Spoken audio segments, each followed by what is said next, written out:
You know, it's actually wild that Zombie Toshiro has won more fights in 2 minutes than Soul Reaper Toshiro did in 600 chapters of the manga. Common Hitsugaya aside, Mayuri fans like me are eating good today. Once again, Mayuri-sama has blessed us with his greatness this episode. And this was such a perfect episode to highlight just what exactly makes Mayuri such a great and fascinating character. Along with Byakuya finally getting some W's after such a long ass time, this was such a nice episode of Bleach. It was jam-packed with so much stuff and managed to end both Mayuri and Byakuya's fight while giving both of them some really badass moments to shine. Though in case of Byakuya, Pepe's appearance does kinda water down his moment, especially compared to Mayuri this episode. Real quick, before diving into this episode, I would really appreciate it if you guys could leave a like on this video and comment something nice for the algorithm. With my self-plug out of the way though, let's not waste any more time and dive into this episode. This was such an interesting episode of Bleach in the sense that while this episode was mostly fights, both of the major fights in this episode were very different compared to each other. With Byakuya's fight being, a typical shonen fight scene, in contrast to that, Mayuri's fight was much less of a fight and more of a way to highlight Mayuri's character and his morality. Also his way of fighting being extremely tactical and calculated, where he doesn't hesitate to play dirty at all, compared to Byakuya, who is someone who believes in honor and being more following of the Bushido, which is the code of honor that the Japanese samurai follow. The episode also does not hesitate to show just how twisted and actually straight up evil Mayuri is.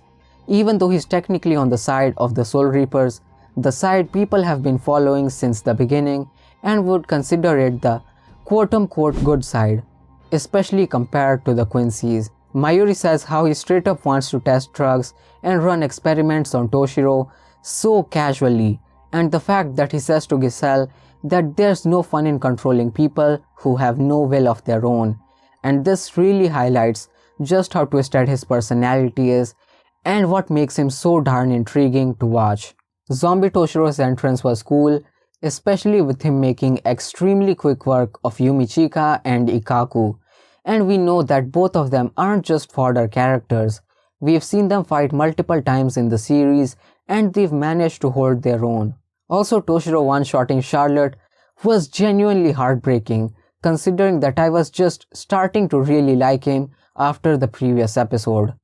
Though Mayuri-sama does make sure to pay Toshiro back for touching his dear test subjects, and the way he does it is by administrating a drug to Toshiro that basically makes him stuck in a time loop, where every time he kills Mayuri, he returns to a point in time before he's killed Mayuri. Like, that's a crazy ass drug, and how did Mayuri even manage to make something like that? Also, side note, but zombie Rangiku still looks like a freaking goddess, like goddamn. Also, since both Rangiku and Toshiro were assumedly turned into zombies right before they died, does this mean that Mayuri may be able to do something in order to turn them back? That is something to think about. After Mayuri is done dealing with Toshiro, he injects him with another drug and leaves fighting both the captains and Rangiku to his Arrancar slaves.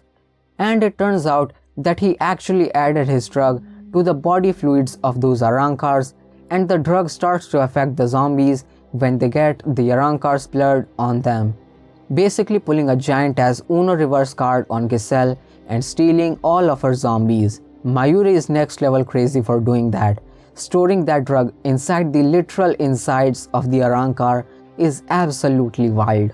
Then we get to Byakuya's fight against the 3 Stern Ritters, and I can't even lie, it was epic as hell, especially after seeing Byakuya lose so many times and getting absolutely wrecked by Asnod. Also, his Bankai was so nice to see, especially because this is the first time we see it after it was being stolen by Asnod. Also, correct me if I'm wrong, but I'm pretty sure most of this fight was anime original, so it's nice to see some added content. And just as you assume things are going well for Byakuya, you realize that things are indeed going a bit too well. And of course, that's when the Stern Ritter L, Pepe appears. And man, I don't even want to talk about this man-child. Like, I straight up wanna ignore his ass. especially because of the fact that this man straight up steals Shinji's Bankai theme. Like, that is next level disrespect. But he basically has the power to control people, and it's quite similar to Giselle's powers, and I do have to say, the power to control people 2 times in a row does get kind of boring. But thankfully, Pepe doesn't overstay his welcome, because Zombie Kensei, who's now being controlled by Mayuri, beats the absolute shit out of Pepe, and then he gets eaten by Liloto because he made her fight Meninus. Then we get the post-credit scene where Yuha officially arrives at the royal palace, and that's where this episode ends. A very solid episode that highlights Kubo's amazing character work while giving us some unique and badass fights, and finally putting an end to the zombie plotline of this arc, with Giselle being shown to have been killed by Mayuri and Pepe, who has a similar power, also meeting his end in the same episode. If you watched till the end of this video, please leave a like if you enjoyed, and make sure to subscribe to my channel for more Bleach and anime content in general. Have a nice day and peace.